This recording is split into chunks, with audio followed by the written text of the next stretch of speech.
Hey there, I'm Jenn HERMAN with Jenn's Trends, and if you want to make better use of hashtags on Instagram, this is the video for you. I'm going to share with you my super secret recipe that I tell everybody all about Instagram hashtags, and it's going to get you more views, more exposure on Instagram, more conversions, more followers, all the things you want out of Instagram you can do when you use Instagram hashtags the right way. So let's get started. First things first, yes, you're gonna use hashtags, okay? I'm not a fan of hashtags either, okay? I don't love them. Not everybody loves them, but they are the secret sauce to success on Instagram, and we are going to make good use of them. So get comfortable using them. They are not spammy. They are not awkward. They are not weird. People don't care that you're using them. For your business, you do want to be using these. They are actually helpful for you.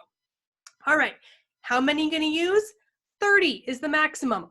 Go nuts, kid. Enjoy it. Use up to 30. There is no limit or restriction, and hashtags are a use it or lose it mentality. If you do not use them, you ain't going to show up in search. So if you can use 20, use 20. You can do 25, 29, 30, go for it. Use hashtags because if you don't use them, you won't show up in search. If you do use them, there's a good chance you're going to show up in search. And I'm not much of a gambler, but I'm going to take those chances that I can show up in those searches. So I'm going to use as many hashtags as I can on each and every post. That being said, at least 10 to 15 minimum. Go as many as you can, but minimum 10 to 15 hashtags. So what hashtags are you going to use? Here's the super secret recipe. Here's where we get into it. You're going to use a combination of 3 different types of hashtags plus your branded hashtags. So first, we're going to use 3 to 5, at least 3 to 5 popular hashtags, okay? Popular are going to be those that I clarify in about the 500,000 to 1 million posts associated with them. Now, if you go into Instagram search, you go to the little magnifying glass, you hop in there, you type in a hashtag, it's going to tell you how many posts are associated with that hashtag. Anything with over 1 million, you're gonna get spam bot. And it's such a fast-moving hashtag hub that when you post it within a matter of seconds, you're buried in the archive. So it's not really even worth your time to use something that has over 1 million posts. There are a couple exceptions to this, like photographers and wedding industry, which are super saturated on Instagram. Even things that would normally be like more of a niche are super popular because it's just a really saturated audience there. You can go higher, but still be very cognizant of the fact that the higher you have popularity on those hashtags, the less chance you're actually going to get found in those hashtags because they're just so popular. So in general, popular 500,000 to about 1 million. So you're going to use 3 to 5 hashtags in that range. Then you're going to use 3 to 5 hashtags in the moderately popular range. So moderately popular, high tens of thousands up to about that 500,000 mark. Then 3 to 5 hashtags in a niche specific target area. This is specifically what you do, the solution you offer, the industry you serve, whatever that very niche specific solution that you are for a service or a product, that's going to be that third batch for you. Then I said your branded hashtags, 1 to 2 branded hashtags that are specific for your brand. So I use hashtag Jenn's Trends, obviously, and I use hashtag Learn from Jenn. Those are my branded hashtags. You're going to want one for your business, maybe a tagline, something you do, something related to your business in that way as well. So 5, 5, 5, and 2, you're up to 17 and you didn't even have to try. So you're at that already that minimum of what I said, the 10 to 15. And of course, we can add more, but you want to make sure you have at least 3 to 5 in each of those buckets, plus your branded hashtags.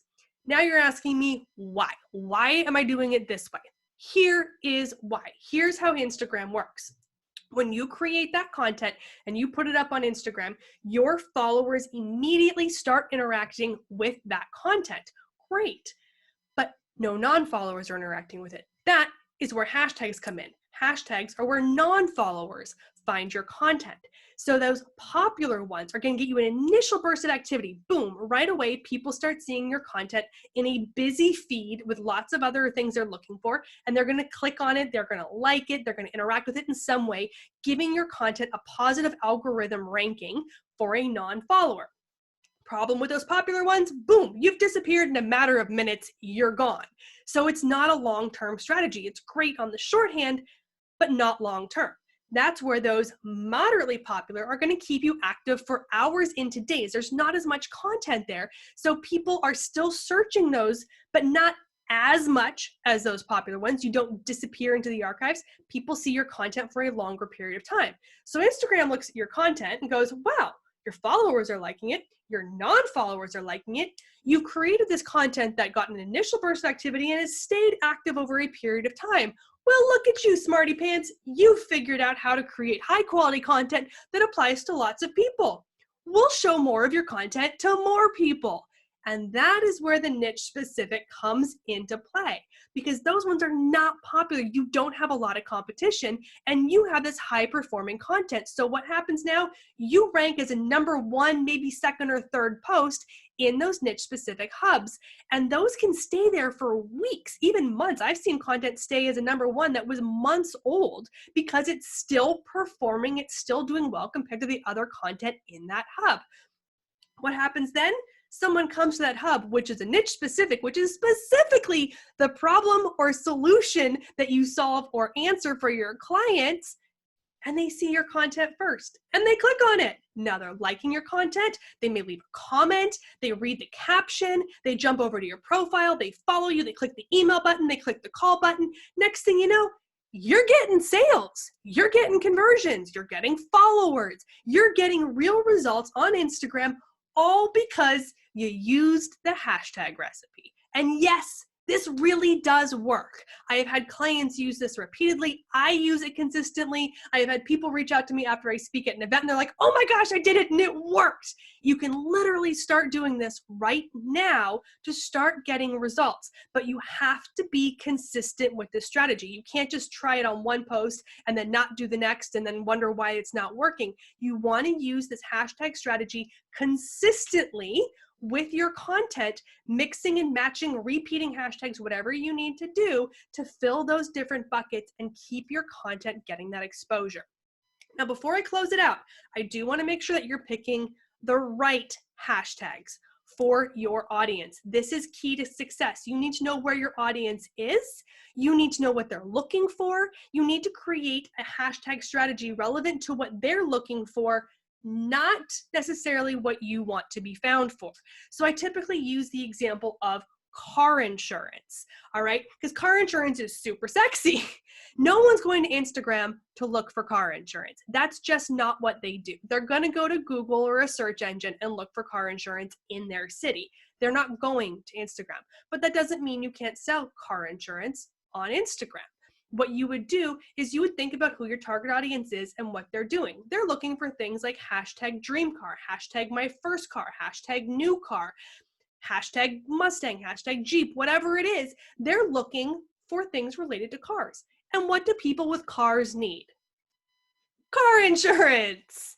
So you can create content that's relevant to them, that solves their need, but you want to use hashtags where they're already hanging out, where they're looking for content, where you can show up and be relevant to them.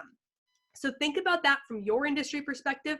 Again, if you're doing something like a wedding photographer, okay, you can use hashtag wedding photographer because people are on Instagram looking for that. That's something they will go there for. But you do want to think about your industry. What are people doing? What are they looking for? And how do you create the right hashtags for your business that are going to show up where your audience is hanging out? I hope that gives you some directive and some ideas to be more successful and strategic with your Instagram hashtags. Thank you so much for tuning in for this video. And if you found this helpful, please subscribe to this channel where I'm constantly updating more videos to help you understand and master Instagram marketing. I will see you in the next video.